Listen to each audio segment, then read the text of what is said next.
Hey everyone! Big news coming out of Los Angeles today.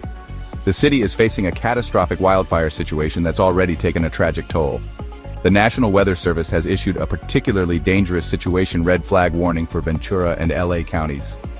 We're talking damaging winds with gusts up to 70 miles per hour and extremely low humidity, creating a perfect storm for explosive fire growth. As of now, at least 24 people have lost their lives, 16 are reported missing, and thousands of homes have been destroyed.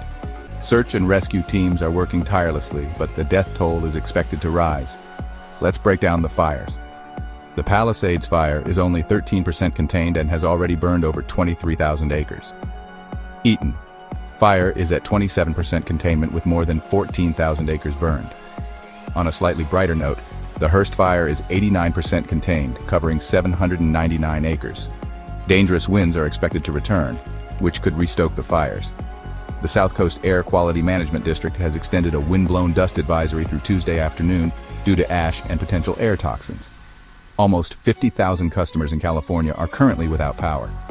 Power companies are actively clearing vegetation and applying fire retardant to power poles to prevent further damage. International aid is on the way. Firefighters from Mexico and Canada are here to assist, and Ukraine's President Zelensky has offered 150 firefighters to help with the effort. In another concerning development, Louisiana District Attorney Nathan Hochman is expected to announce charges against suspected looters. Governor Newsom has criticized Elon Musk for spreading misinformation about looting decriminalization on social media.